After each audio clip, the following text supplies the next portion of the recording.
Mpendwa, Bwana Yesu asifiwe. Bwana Yesu asifiwe sana.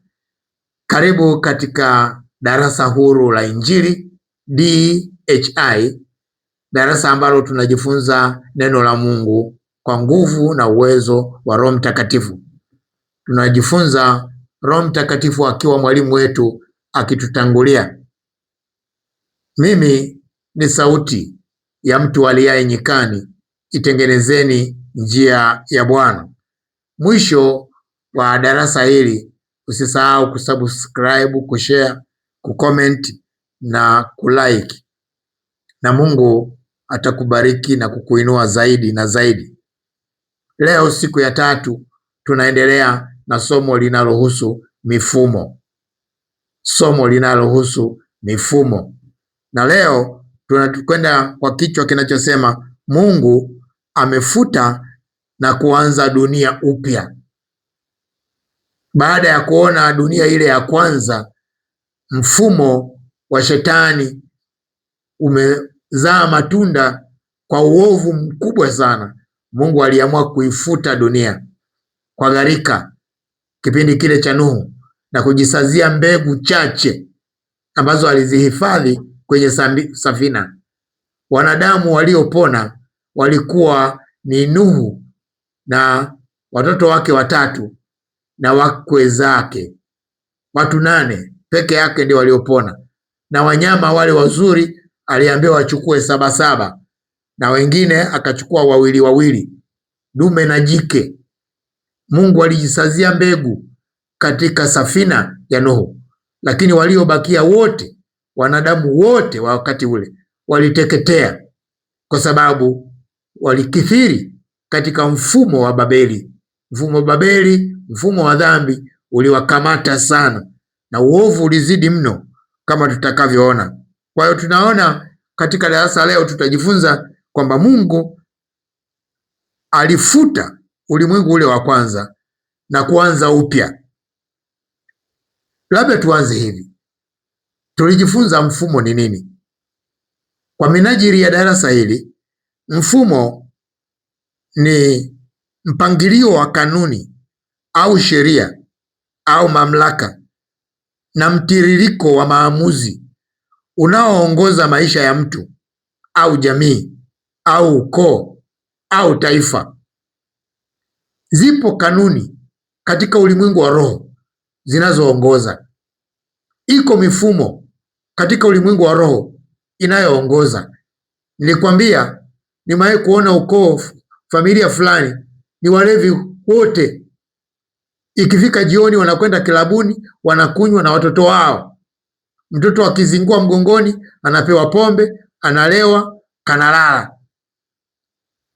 Tumeona watu wamekamatwa. Unakuta nchi zina mifumo tofauti katika ulimwengu wa roho.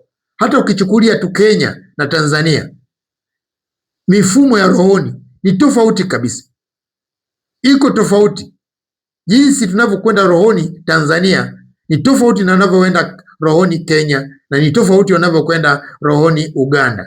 Kuna tofauti fulani ambazo zinakwenda.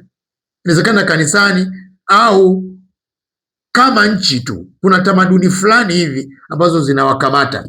Unajua akiongea, unajua huyu Mkenya, huyu mtu wa Uganda, huyu Mtanzania. Kuna mifumo fulani ambayo inatawala na kuongoza. Mungu atusaidie, kwa sababu mifumo hii ipo na inasumbua. Na hata kwenye biashara, ukienda kwenye biashara, mifumo ya kiroho inaongoza. Ni ile ile ambayo shetani alimwambia Yesu, ukitaka nisujudie nikupe utajiri. Kuna watu leo wanapata madini, wanapata utajiri kwa kupitia mfumo wa Ibilisi. Lakini kuna wanaotajirika kwa kupitia mfumo wa Mungu. Ni juu yako kuamua kwamba ni mfumo ipi, lakini kiukweli iko mifumo. Naweza nikakosa lugha ya kukuelewesha zaidi, lakini katika ulimwengu wa roho iko mifumo inayotawala, na inatawala hata kama hutaki. Unalazimika kutenda dhambi hata kama hutaki. Ni mpaka utakapogundua namna ya kujikana na kujikung'uta na kujitoa katika mifumo hiyo. Sasa tumeshajifunza kwamba mifumo mikubwa iko miwili. Mfumo wa kwanza ni mfumo Yerusalemu. Huu ni mfumo wa Mungu. Huu ni mfumo wa mti wa uzima. Tunasoma katika Yohana sura ya 15 mstari wa 5, anasema mimi ni mzabibu, ninyi ni matawi, akaaye ndani yangu nami ndani yake, huyo huzaa sana, maana pasipo mimi ninyi hamwezi kufanya neno lolote. Maana pasipo mimi ninyi hamwezi kufanya neno lolote. Huyo ni Yesu ndiye anayeongea kwamba pasipo yeye sisi hatuwezi kufanya neno lolote. Hatuwezi, ni mpaka atupe mfumo wake. Yesu ana mfumo wake. Mfumo wa kimungu unatawaliwa na Mungu, unatawaliwa na Yesu, unatawaliwa na Roho Mtakatifu, unaongozwa na neno lake Kristo. Ni mfumo wa kimungu, ni mfumo wa Yerusalemu. Katika Warumi sura ya 8 mstari wa 14 neno la Mungu linasema, kwa kuwa wote wanaoongozwa na Roho wa Mungu hao ndio wana wa Mungu. Yupo Roho Mtakatifu, Roho wa Mungu anayewaongoza wana wa Mungu. Anaongoza kwa kutumia mfumo. Katika ulimwengu wa roho kuna mfumo wa Roho Mtakatifu anaotumia kuwaongoza watu wake. Kuna mfumo ambao Yesu Kristo anausimamia kuongoza neno watumishi wake katika jina la Yesu. Lakini mfumo mwingine wa pili, huu ni mfumo mbaya, unaitwa mfumo wa Babeli. Huu ni mfumo wa mti wa ujuzi wa mema na mabaya. Huu ni mfumo wa Babeli. Huu hatuuchagui. Tatizo la huu mfumo, hatuuchagui, tunazaliwa nao.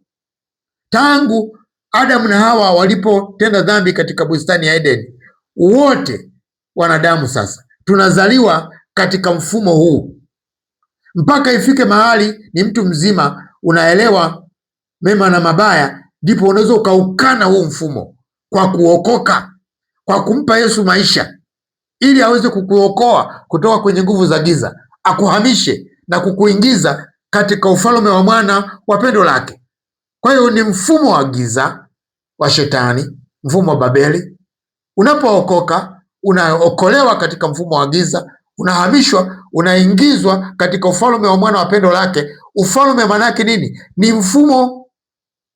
Mtu anapookoka anatoka kwenye mfumo wa Shetani, anahamishwa, anaingizwa katika mfumo wa mwana wa pendo lake, ambao ni mfumo wa nuru, ambao ni mfumo wa Mungu, na huku unaongozwa na Roho Mtakatifu. Mfumo wa Babeli ni mfumo wa waasi. Neno la Mungu linasema katika Wathesalonike wa pili sura ya 2 mstari wa 4, neno la Mungu linasema, yule mpingamizi ajiinuaye nafsi yake juu ya kila kitu kiitwacho Mungu ama kuabudiwa, hata yeye mwenyewe kuketi katika hekalu la Mungu, akijionyesha nafsi yake kana kwamba yeye ndiye Mungu. Na sasa lizuialo mwalijua, yule apate kufunuliwa wakati wake. Mstari wa 7, maana ile siri ya kuasi hivi sasa inatenda kazi, lakini yuko azuiaye sasa hata atakapoondolewa. Neno la Mungu linatueleza kwamba siri ya kuasi inatenda kazi sasa hivi. Siri ya maasi. Mfumo Babeli ni mfumo wa uasi. Mfumo Babeli ni mfumo wa dhambi, ambao mfumo huu kuingia utatenda tu dhambi, utake usitake, utatenda sawasawa na Warumi sura ya 8 mstari wa 1 na wa 2, kwamba iko sheria ya dhambi. Sheria ni kanuni ambayo lazima uifuate kama ilivyopangwa. Usipoifuata kuna adhabu. Kwa hiyo kila anayetenda dhambi, Biblia inasema kwamba ni mtumwa wa dhambi. Maana yake anatumikishwa na dhambi. Maana yake mfumo wa dhambi unatenda kazi ndani yake.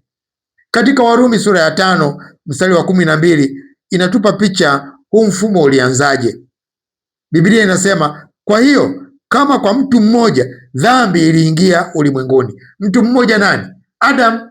Kwa kutenda dhambi, Adam alisababisha dhambi kuingia ulimwenguni, na kwa dhambi hiyo mauti, na hivyo mauti ikawafikia watu wote, kwa sababu wote wamefanya nini? Dhambi. Hata sisi tumefanya dhambi wote. Kwa Adamu kufanya dhambi, tumefanya dhambi wote, na tunasema kwamba huu mfumo hatuuchagui, tunazaliwa nao. Ndio maana kuna Zaburi ya 51 mstari wa 5 anasema, tazama mimi naliumbwa katika hali ya uovu, mama yangu alinichukua mimba hatiani. Mama alinichukua mimba hatiani, naliumbwa katika hali ya uovu. Inatufundisha kwamba sisi wanadamu tangu tumboni tu waovu. Ndiyo maana kuna haja ya kuokoka. Hakuna mwanadamu anaweza akajiokoa mwenyewe kwa dini au kwa jitihada zake mwenyewe.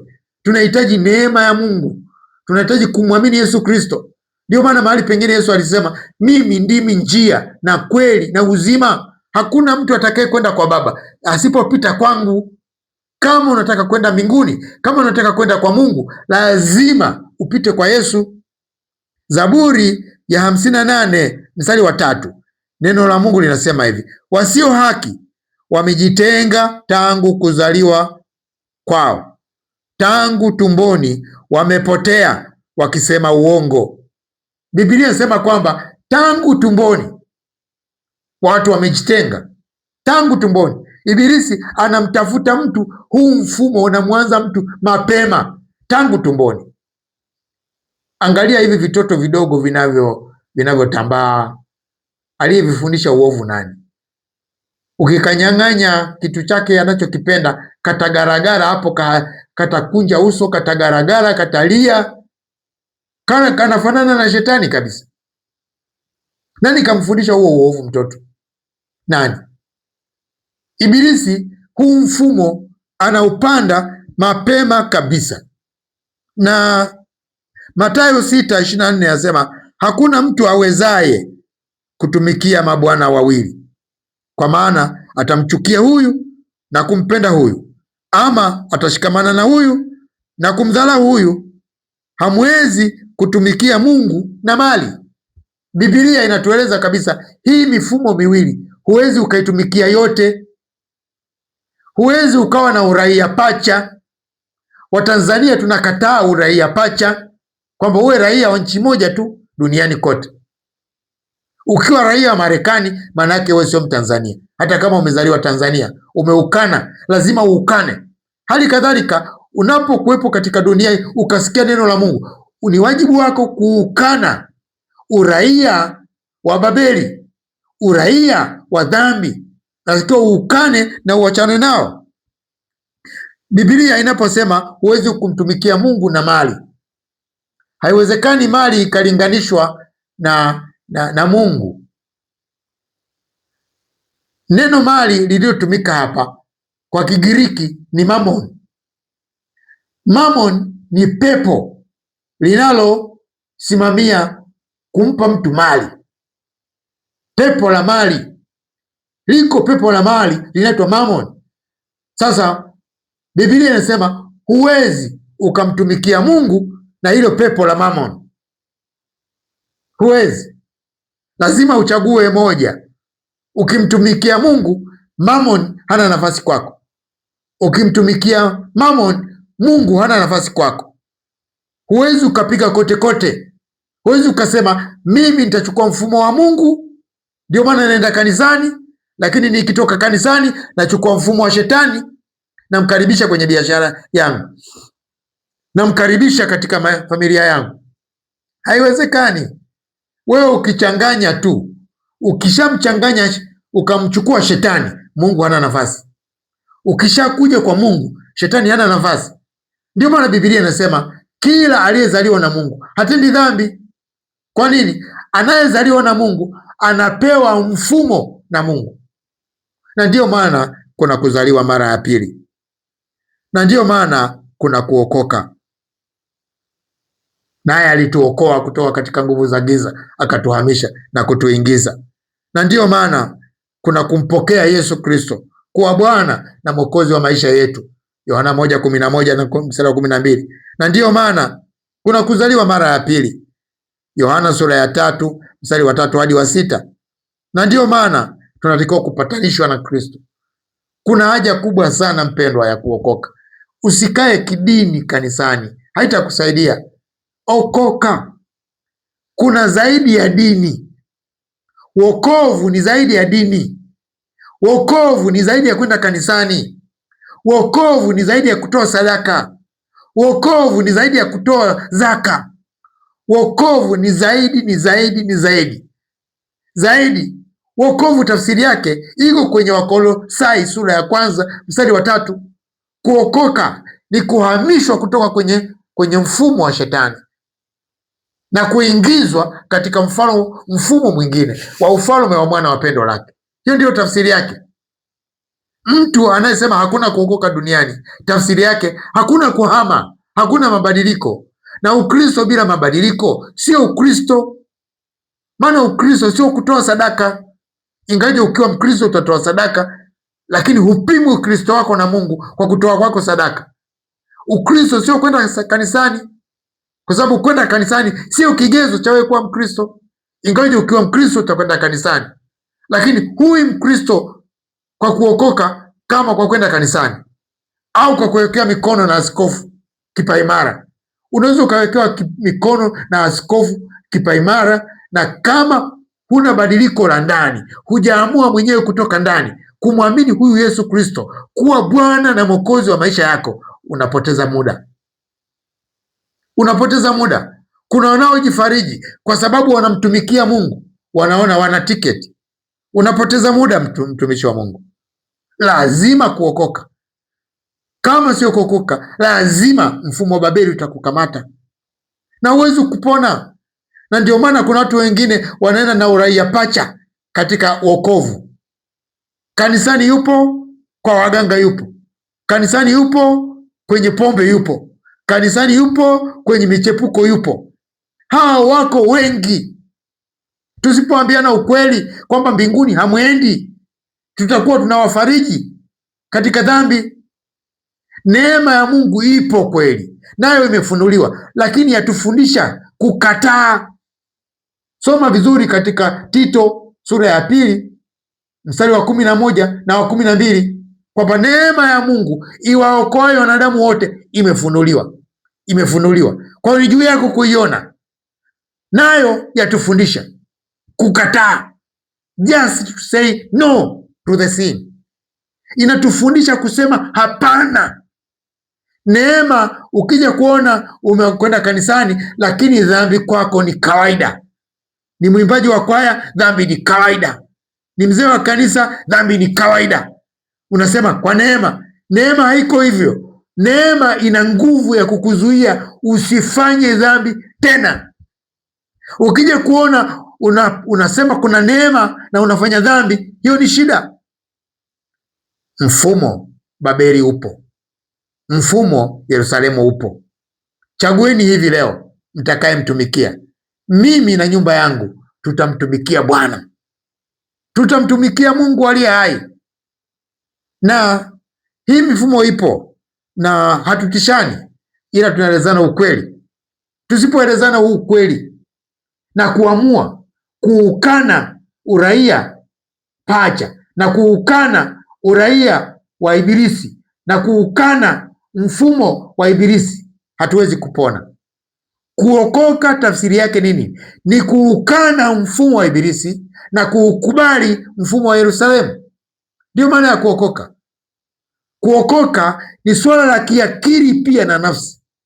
Unaamua kwa akili zako kwamba kuanzia leo mimi naachana na mfumo wa Babeli na ninaambatana na mfumo wa Mungu. Kwa hiyo Mungu aliamua kufuta dunia ya wakati ule. Dunia ile ya kwanza Mungu aliamua kuifuta kabisa kwa gharika, akaifutilia mbali kwa ajili ya dhambi. Kwa nini? Kwa sababu mfumo wa Babeli ulitawala mno. Na tunasoma habari hizi katika Mwanzo sura ya 6 mstari wa 5. Bwana akaona ya kuwa maovu ya wanadamu ni makubwa duniani, na kwamba kila kusudi analowaza moyoni mwake ni baya tu siku zote.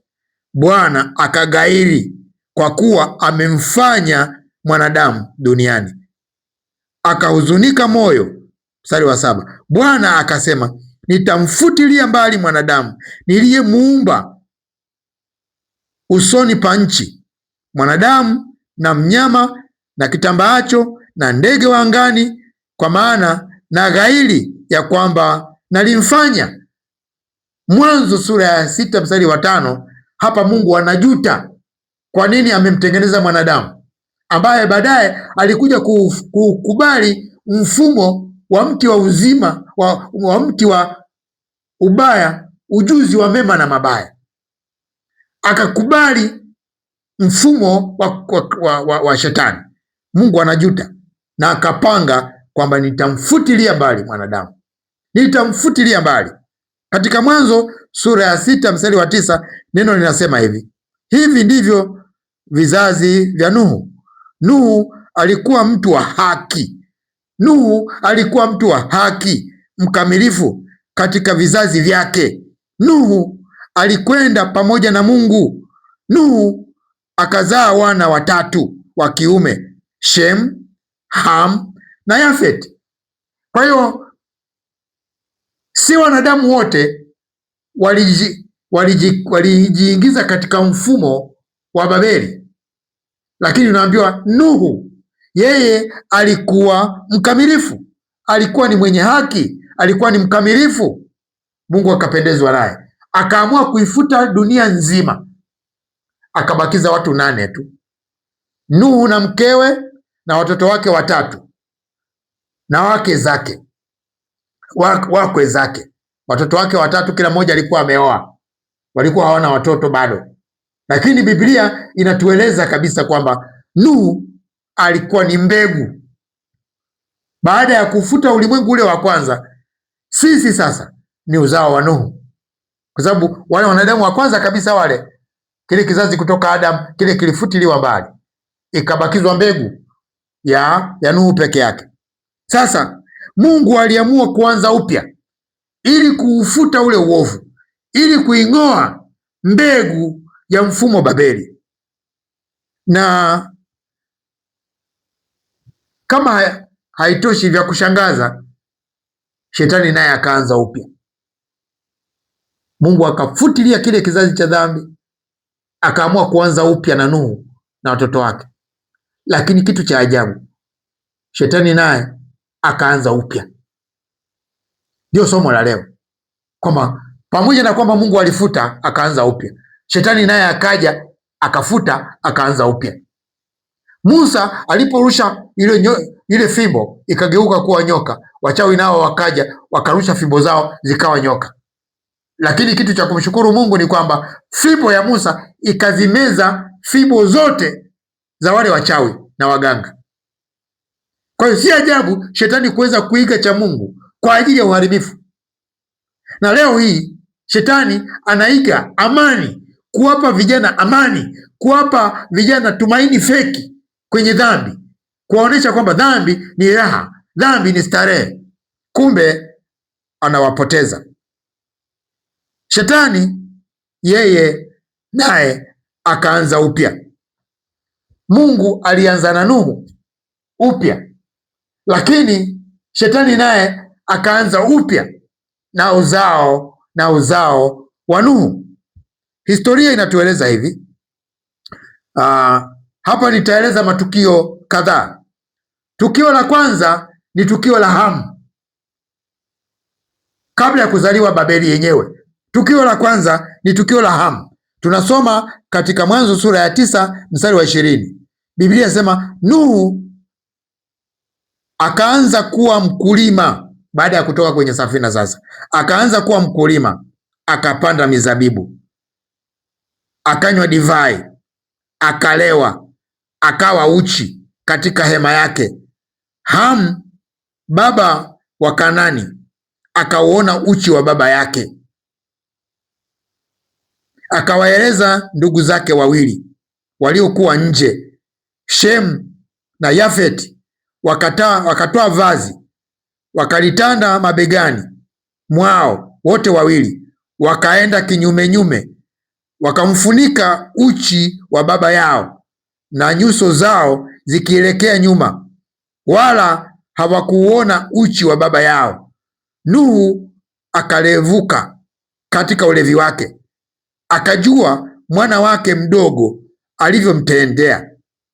Mstari wa 25, akasema, na alaaniwe Kanaani, atakuwa mtumwa kabisa kwa ndugu zake.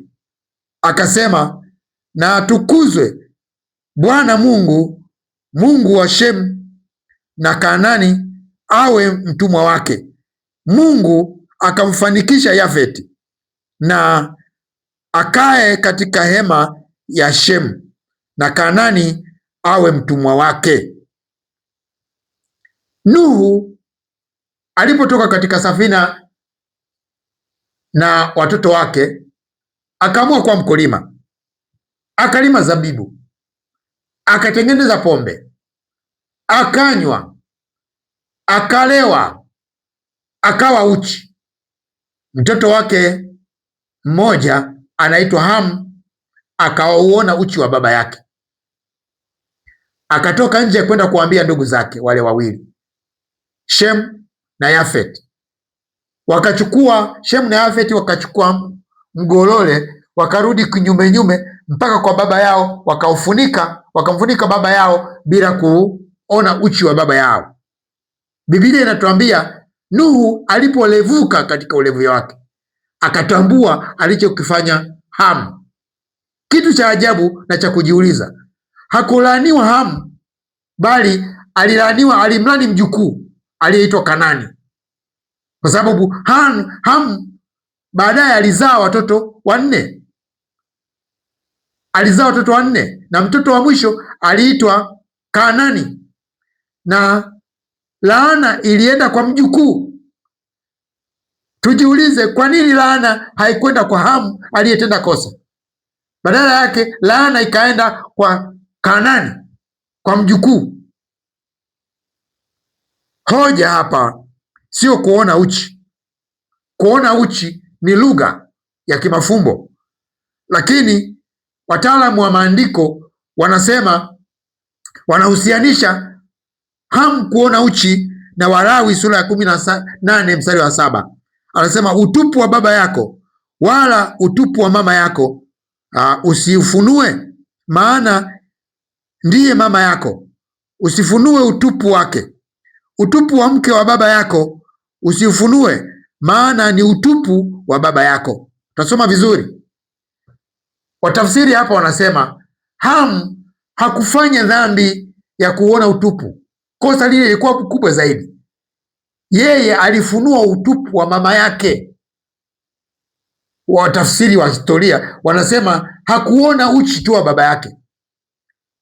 Kuona uchi ni fumbo, lakini maana yake iliyofichika ni kwamba Hamu alizini na mama yake. Na ndipo ikatoka hii laana. Kwa hiyo shetani alianza na Hamu kwa kuzini na mama yake, na Nuhu akatamka laana badala ya baraka, akatamka laana kwa Kanani. Kwa hiyo familia yake akailani mwenyewe.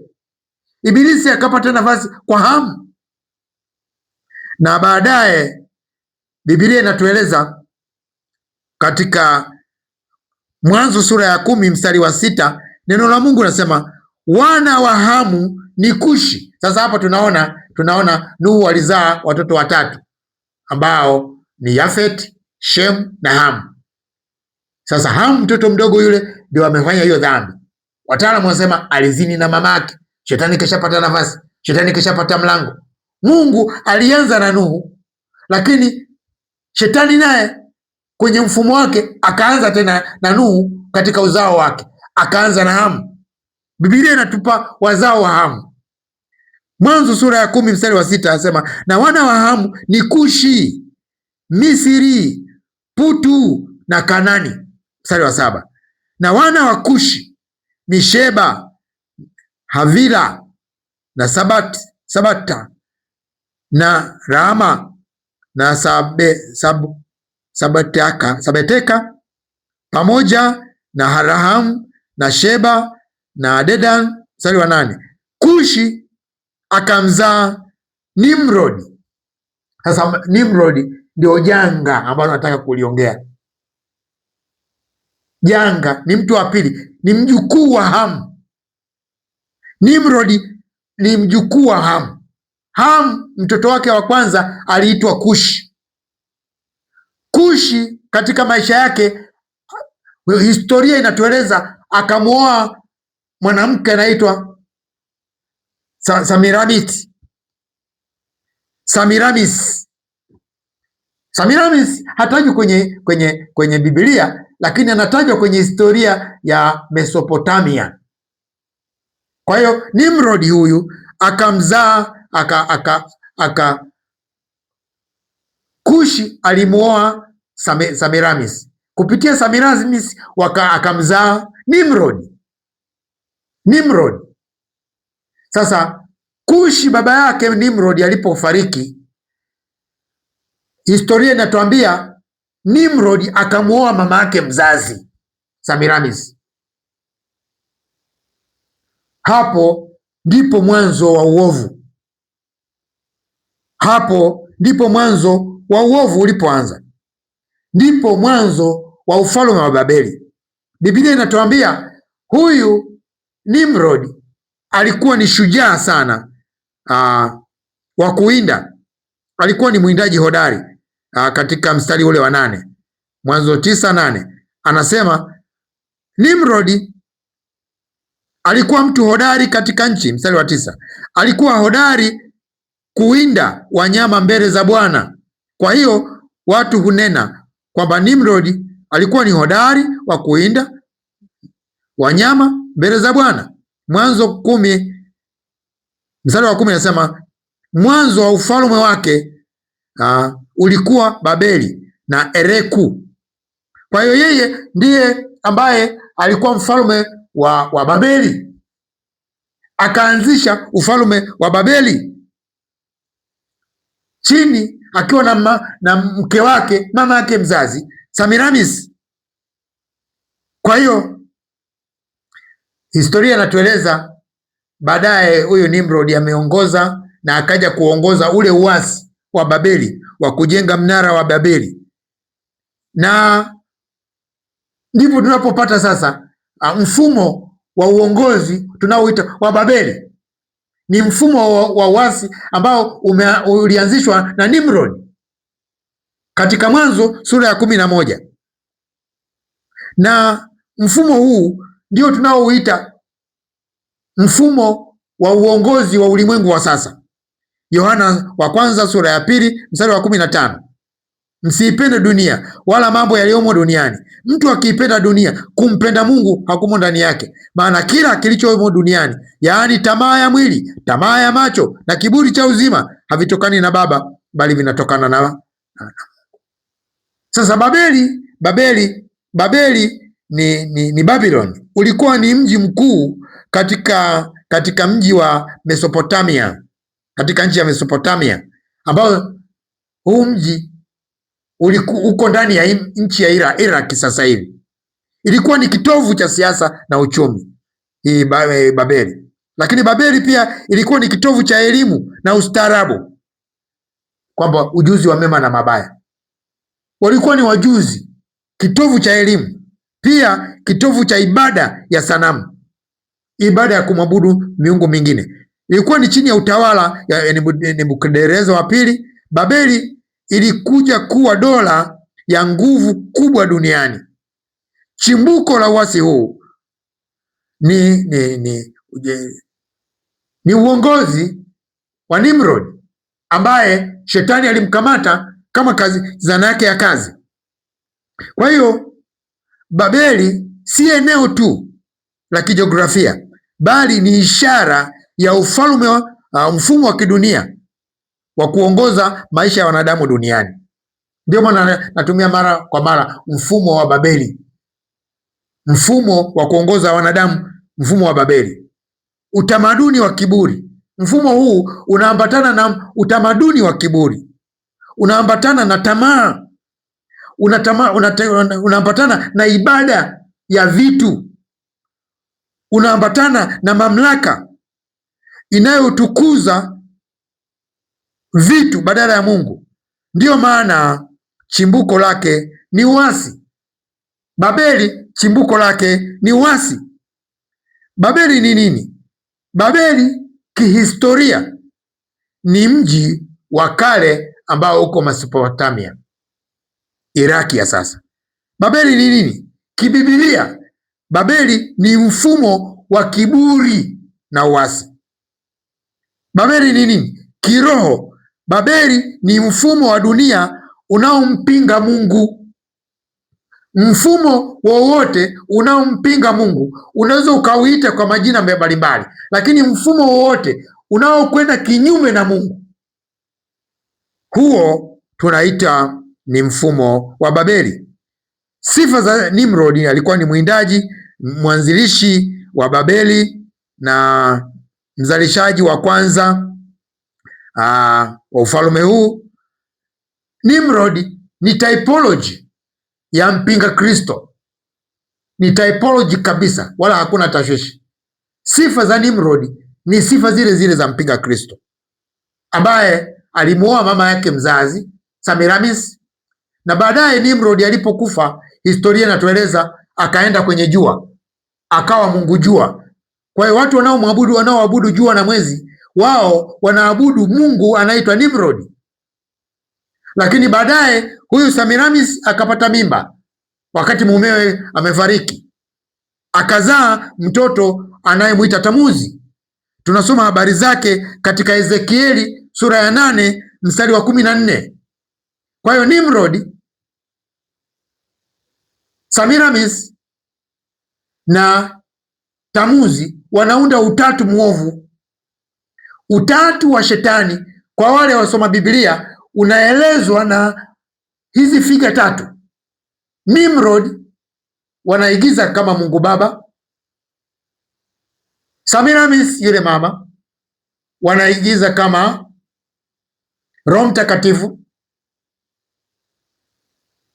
na Maria, na Tamuzi ni Mungu Mwana. Hizi ni ngazi tatu ambazo tunaziona. Utasoma habari za Tamuzi katika Ezekieli sura ya 8 mstari wa 14. Sasa mnara wa Babeli ulisimamiwa na Nimrod katika uasi wake. Shetani alimtumia Nimrod kupandikiza mfumo Babeli. Mfumo Babeli tunasoma habari zake katika Mwanzo sura ya 11 mstari wa kwanza. Mwanzo 11 mstari wa kwanza asema, nchi yote ilikuwa na lugha moja na usemi mmoja. Ikawa watu waliposafiri pande za mashariki, waliona nchi tambalale na nchi ya Shinari, wakakaa huko. Mstari wa 3, wakaambiana, haya na tufanye tofari tukayachome moto.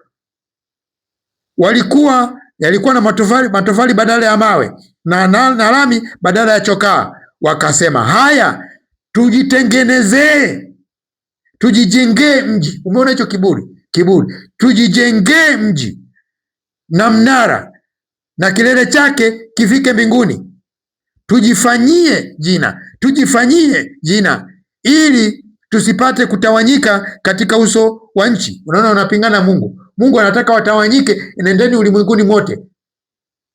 Walitakiwa wanadamu waende wakaijaze nchi, wao wanataka kukaa pamoja, wanapingana na Mungu. Tujitengeneze jina. Sasa Biblia hii mistari hadi sura ya 9 hadi mstari wa 9 inatueleza habari za Nimrod kutengeneza kampeni ya wale watu kuhamasisha, wakaamua kutengeneza mnara ili kama Mungu atakuja kuteketeza dunia tena kwa maji, basi wataishia kwenye mnara wao na watafika mbinguni aliko. Kwa hiyo huu ulikuwa ni uasi. Na tabia ya mfumo Babeli inatawaliwa na tabia nyingi. Leo nataka nieleze tabia moja ambayo inatawala mfumo wa Babeli. Mfumo unaotawala maisha ya watu unaitwa Babeli. Mungu akinipa nafasi siku nyingine nitaeleza tabia nyingine, lakini tabia inayotawala inaitwa tabia ya kiburi. Tabia zinazokwenda na mfumo wa Babeli ni kiburi. Mwanzo 11 sura ya 11 mstari wa 4, wakasema, haya na tujijengee mji, sio kujenga Mungu awajengee. Kiburi kinamfanya mtu ajitegemee, aishi bila Mungu. Anasema na tujijengee mji na mnara na kilele chake kifike mbinguni, tujitengenezee, tujifanyie jina.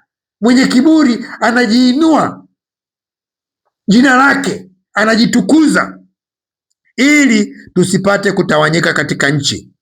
Babeli ni mfumo wa kujitegemezea jina. Babeli ni mfumo wa kujitegemea pasipo Mungu. Babeli ni mfumo wa kujenga bila Mungu. Babeli ni mfumo wa kutafuta usalama nje ya Mungu. Badala ukisoma katika Ufunuo sura ya 17 na ya 18 unakuta kule Babeli mkuu, mama wa makahaba, anatangaziwa. Lakini nataka kusemaje? Sifa ya Babeli mkuu ni nguvu za binadamu kujitawala mwenyewe, nguvu zake binadamu za kiuchumi za kujitawala, nguvu za dini bila ufunuo wa kweli. Kiburi kinamfanya mtu atumie nguvu zake za binadamu kuishi kwa nguvu zake bila Mungu, kwa mali zake bila Mungu. Na tunakiona kiburi hiki kwa matajiri, kwa viongozi wakubwa, hawaoni haja ya kuwa na Mungu. Hiyo ni roho ya Babeli mkuu. Mfumo wowote wa maisha ambao unaishi nje ya Mungu, huo ni mfumo wa Babeli. Mathayo 4:17 anasema, tokea wakati huo Yesu alianza kuhubiri akisema, tubuni, kwa maana ufalme wa mbinguni umekaribia. Ufalme ni mfumo wa utawala. Wanaokaa chini ya ufalme wanakaa chini ya mfumo. Yesu alitangaza mfumo wake, lakini shetani pia anatangaza mfumo wake. Sasa kiburi ni hali ya moyo na akili ambapo mtu hujiona kuwa juu zaidi ya mtu mwingine, anajiona kuwa juu kuliko hata Mungu. Ndio maana ukisoma katika Biblia, katika Wakorinto wa pili sura ya 10 mstari wa 3 na kuendelea, anasema tukiangusha ngome, hapo anataja zile ngome za mawazo na kila kitu kinachojiinua juu ya elimu ya Mungu. Na kila kitu kinachojiinua juu ya elimu ya Mungu ni kiburi. Mtu mwenye kiburi utamwona anakuwa yuko juu ya neno, analidharau neno, halipendi neno, analidharau neno, analigoshi neno. Ukija kuona watu wanagoshi neno, jua ni kiburi, ni nguvu ya kiburi, ni nguvu ya Babeli. Nguvu ya mfumo Babeli ndio inafanya kazi kinyume cha Mungu, kumtweza Mungu, kumshusha Mungu, kuona hafai, kuona unaweza ukaishi bila Mungu. Huo ni mfumo Babeli, na ndicho anachotaka shetani. Ujiongoze mwenyewe, ujitegemee mwenyewe, utegemee mali yako, utegemee akili zako, utegemee mali zako, utegemee uchumi wako, ujitegemee mwenyewe. Zaidi sana, ukipita sana, umtegemee shetani. Kiburi kwa Kigiriki, Wagiriki wamelitaja kiburi kwa maneno matatu. Nitajitahidi kuyasema haya, kuyatamka pamoja na mapengo yangu. Naweza nikashindwa nikayatamka kwa shida. Usipate shida.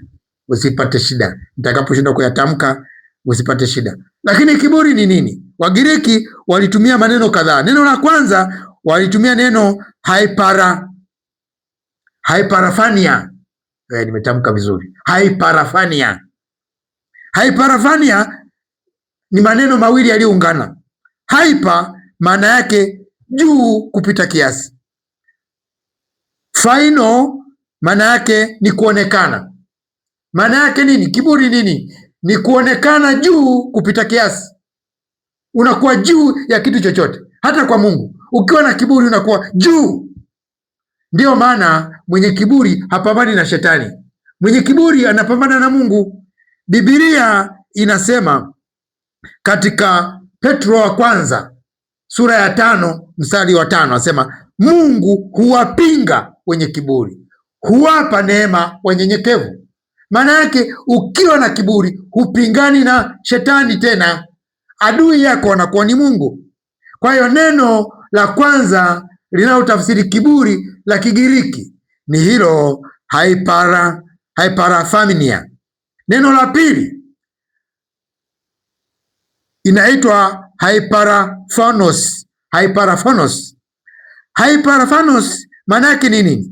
Ni mtu mwenye kiburi, mwenye majivuno, mtu anayejiona yuko juu kuliko wengine wote, kuliko hata Mungu, kuliko hata neno. Unaona, una hekima kuliko hata Biblia. Watu wenye kiburi ni hatari sana. Ninavyosema hivi unaweza ukawaelewa. Mtu akijikweza juu kuliko, huyo ana kiburi. Unaona wenzako hawafai, wewe ndio unayefaa. Unaona nyumba yako ndio nzuri, wengine wote wamejenga magofu. Kiburi, kujivunia vitu badala ya kujivunia Mungu. Mungu atusaidie, kwa sababu tabia hizi ziko hata kanisani. Mungu atupe neema. Neno la tatu linalotafsiri kiburi linaitwa alazonei. Neno la tatu la Kigiriki linalotafsiri kiburi ni alazonei. Alazonei ni kiburi cha uzima. Anasema hivi katika Yohana wa kwanza sura ya 2 mstari wa 16. Neno la Mungu linasema, maana kila kilichoko duniani, yaani tamaa ya mwili, tamaa ya macho na kiburi cha uzima, havitokani na Baba, bali vyatokana na dunia, na dunia inapita pamoja na mambo yake. Kitu gani nataka nieleze hapa? Ni kwamba kiburi ni kiini cha mfumo wa Babeli. Ukitaka kujua mfumo wa Babeli utaona kwenye kiburi. Na kiburi, Mungu atusaidie, kwa sababu katika Mithali sura ya 16 mstari wa 18 neno la Mungu linasema kiburi hutangulia maanguko. Hata kama mtu alikuwa mstaarabu, ameokoka, yuko vizuri, akianza tu kiburi, Biblia inasema tayari huo ni mwanzo wa maanguko. Petro wa kwanza sura ya 5 mstari wa 5 anasema Mungu huwapinga wenye kiburi. Maana yake ukiwa na kiburi, adui yako ni Mungu, hata kama umeokoka. Wakorinto wa pili sura ya 10 mstari wa 5, kiburi hujiinua juu ya maarifa ya Mungu. Kwa hiyo kwa mtazamo wa kiroho, kiburi ni roho ya kujitegemea badala ya kumtegemea Mungu. Kiburi, shetani alitaka kuinuka. Kwani kilichomshusha shetani ni nini kama sio kiburi? Ukisoma Biblia katika Isaya sura ya 14 mstari wa 13 na 14, unakuta kilichomwangusha shetani ni kiburi. Isaya sura ya 14 mstari wa 13 unasema hivi, shetani akasema, nawe ulisema moyoni mwako. Wala hakutamka Mungu, alitamka tu moyoni kiburi chake. Nawe akatamka moyoni mwako, nitapanda mpaka mbinguni, nitakiinua kiti changu juu kuliko nyota za Mungu, nami nitaketi juu ya mlima mtakatifu katika pande za mwisho wa kaskazi. Mstari wa 14, nitapaa kupita vimo vya mawingu, nitafanana na yeye aliye juu. Umesikia kiburi cha shetani? Anaeleza kiburi cha hali ya juu. Rudia ndugu yangu, soma hii uone kiburi. Kilichomwangusha shetani ni kiburi, na mpaka leo watumishi wengi wanapigwa Ichabod kwa sababu ya kiburi. Akishakuwa na talent na kipawa, anaombea watu wanapona, anatoa unabii, anafanyaje? Anajisahau.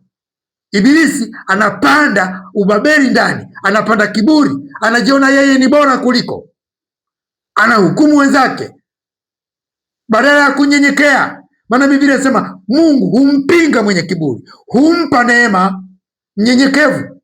Au unafikiri haya maneno yasema bure? Hayasemi bure mpendwa. Mungu anampinga mwenye kiburi. Wewe kama una kiburi hata nukta, Mungu ndiye anayekupinga, na ukiwa mnyenyekevu hata nukta, Mungu anakuinua. Kama unataka Mungu aendelee kukutumia, ondoa kiburi, endelea kumtegemea Mungu, endelea kumtafuta Mungu, endelea kumtafuta Mungu. Nilikuwa nashangaa, nilikuwa nasoma hata kwenye psychology. Kwenye psychology inaeleza kwenye akili ya mwanadamu kuna vitu vitatu. Kuna kitu kinachoitwa ED. kwa kizungu kinaitwa ED, ni kifupi, kirefu chake ni innate desire, ni ashiki, ni tamaa ya ndani, inaitwa ED.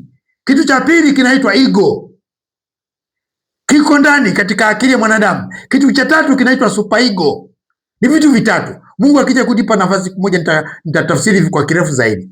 Kwenye akili ya mwanadamu yoyote kuna hivyo vitu vitatu: innate desire au tamaa ya ndani, lakini kuna ego na superego. Ego ni kifupi, ni mzizi wa neno la Kiingereza egocentric.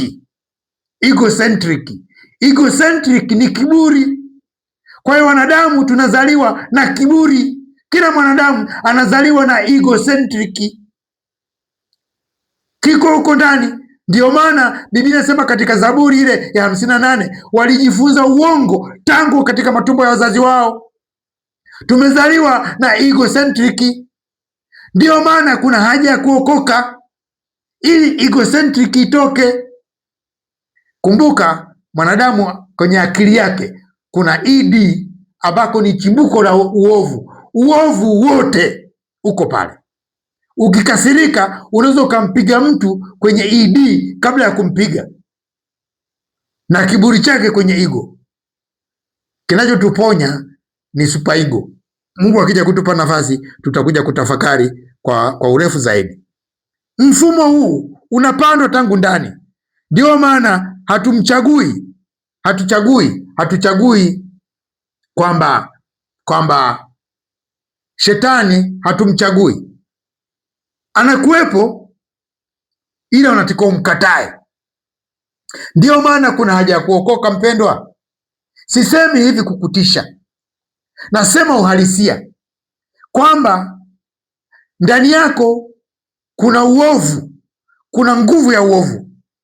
Wanasaikolojia wanaita innate desire, tamaa ya ngono, tamaa ya ashiki iko kule, na tamaa hii inakuwaga na nguvu ya kukupa ufanye dhambi papo kwa papo. Kwa mfano, ukimwona msichana mrembo amevaa nguo za ajabu ajabu, unatamani umkamate uzini naye pale pale. Kinachokusukuma, hiyo nguvu ya uovu iko kisaikolojia kwenye innate desire. Kile kinachomsukuma jogoo kumpanda mteba papo kwa papo kiko kwa mwanadamu pia. Kile kinachomfanya dume la ng'ombe limpande jike hadharani, wakati huo huo tamaa inapokuja iko kwa mwanadamu pia. Imewekwa kwenye ED, ndiko ilikowekwa kwenye uovu kule. Lakini kwa kadri unavyojifunza neno la Mungu, ile hali inasagwa, inaisha, inapungua au inaisha. Kwa hiyo uovu uko ndani, mfumo Babeli uko ndani. Mfumo Babeli usiutafute kule, uko ndani. Kiburi kiko ndani. Ndio maana tukisoma katika Wakorinto wa pili sura ya 10 mstari wa 3 hadi wa 5 unakuta vitu vya ajabu sana. Anasema hivi: ingawa tunaenenda kwa jinsi ya mwili, lakini hatufanyi vita kwa jinsi ya mwili. Mstari wa 4, kwa sababu silaha tulizo nazo si za mwili, lakini zina nguvu katika Mungu hata kuangusha ngome. Zina nguvu katika Mungu hata kuangusha ngome. Maana yake ukiokoka unapewa silaha za Mungu ambazo hazionekani kwa macho haya, lakini zina nguvu katika Mungu hata kuangusha ngome. Hapo anataja hizo ngome ni ile mifumo ambayo shetani ameiweka ndani ya kila mtu. Ndio maana lazima kuokoka ili Mungu akupe silaha za kuangusha ngome za mawazo, za kuangusha kila kitu kinachojiinua juu ya elimu ya Mungu, tukiteka nyara kila fikra ipate kumtii Kristo. Mwanadamu aliyeokoka ni yule ambaye ngome za mawazo zimeangushwa, ni yule ambaye kila kitu kinachojiinua juu ya elimu ya Mungu kimeangushwa, ambacho ni kiburi. Ni yule ambaye anajua kuziteka fikra zake kila siku. Mwanadamu aliyeokoka, ndugu yangu, nilisema ni mabadiliko ya ndani. Ukristo ni mabadiliko ya ndani. Kuokoka ni mabadiliko ya ndani. Kama ndani hujaokoka, hujabadilika, hujaokoka. Kuokoka ni kubadilika, kuvunjwa ngome za mawazo. Mawazo yako yanayoingia ndani yako yanatengeneza ngome za Ibilisi. Ibilisi anaweka makao kuzuia kila kitu cha Mungu kisiingie kukuokoa. Ngome zinazuia kila kitu kizuri cha Mungu kisiingie. Wewe unafikiri kwa nini watu ni wagumu kuokoka? Watu ni wagumu kuokoka kwa sababu shetani amewapa mfumo, na katika mfumo ule unatumia mawazo kufunga njia na mipenyo yote ambayo injili ilipangwa kupita ili iweze kumwokoa mwanadamu. Unakuta mtu anapinga tu bila sababu, anapinga tu pasipo pointi za msingi, anapinga tu. Leo nilikuwa nasikiza klipu moja ya baba mmoja hivi, nimemchosha sana. Mzee mmoja wa Mbeya anasema, mimi Mungu simtaki na simjui na siishi kwa ajili yake. Ni kauli nzito sana.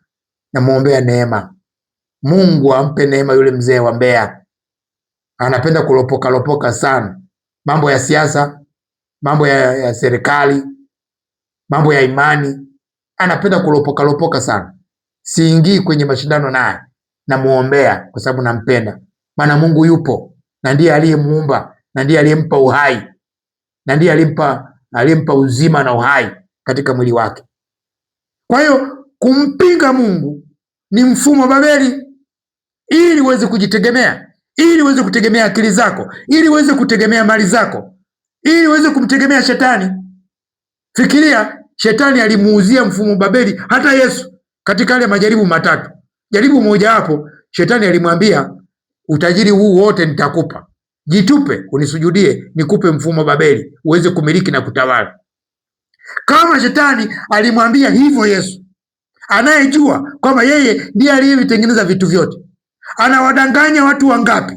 Ni matajiri wangapi wamepata utajiri kwa mfumo Babeli? Ni wenye vyeo wangapi katika maofisi ya serikali wamepata huo uongozi kwa mfumo Babeli? Ni wachungaji wangapi, ni maaskofu wangapi wamepata uaskofu na hivyo vyeo kwa mfumo Babeli? Maana wapo kabisa, wapo wanapata vyeo kwa mfumo Babeli, wanapata utajiri kwa mfumo Babeli. Yesu alisema, itakusaidia nini kama utaupata ulimwengu huu wote ukapata hasara ya nafsi yako? Nafsi yako ina faida kuliko mali mamilioni, kuliko Tanzanite, kuliko dhahabu. Ndio maana Biblia inasema kwamba sisi tumenunuliwa kwa damu ya thamani. Hatukununuliwa kwa vitu viharibikavyo, bali tumenunuliwa kwa damu ya thamani. Mpendwa, umenunuliwa kwa damu ya thamani. Mwamini Yesu leo. Ndio maana kuna haja ya kuokoka mpendwa. Kuokoka ni lazima, la sivyo lazima kupotea. Kuokoka ni lazima ili kukataa mfumo wa Babeli, ili upate mfumo wa Yerusalemu. La sivyo hakuna namna, hakuna namna.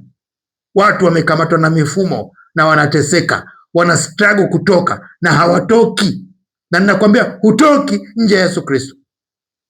Kama umebarikiwa na umejifunza kitu katika neno hili la leo, na unaona kuna haja ya kumpa Yesu maisha, unafanya uamuzi mzuri. Nami nakushauri, okoka ndugu yangu. Dunia hii inapita. Dunia hii ni ya muda. Mungu ametuweka hapa duniani, hatuna mji udumuo. Maskani hii inapotea. Angalia jinsi tunavyozeeka. Na sisi tulikuwa watoto, tulikuwa vijana, leo tunazeeka hivi. Ndio tunaenda hivi. Ndio tunapita hivi. Wangapi dunia hii walikuwa wamefaa na leo hii ni mifupa. Na umaarufu wao na pesa zao na kila kitu wameviacha hapa. Watu wamegombea, wamegawana. Leo imekuwa historia. Unafikiri wewe utadumu? Unafikiri wewe utaondoka navyo?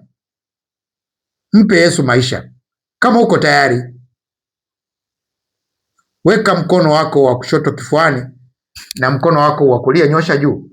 Fuatisha maneno haya, fanya kwamba ni maneno yako. Sema, Bwana Yesu, mimi ni mwenye dhambi, nakuja mbele zako nikijua mimi ni mwenye dhambi. Naomba unisamehe dhambi zangu zote nilizozitenda kwa kuwaza, kwa kunena na kwa kutenda na kwa kutotimiza yanipasayo.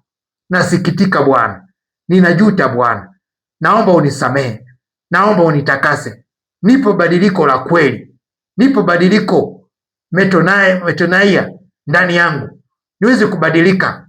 Namkaribisha Roho Mtakatifu ndani yangu, namkaribisha Yesu Kristo ndani yangu, awe Bwana na Mwokozi wa maisha yangu, maana kwa kupigwa kwake mimi nimepona. Ninaamini na kuokoka katika jina la Yesu, amen.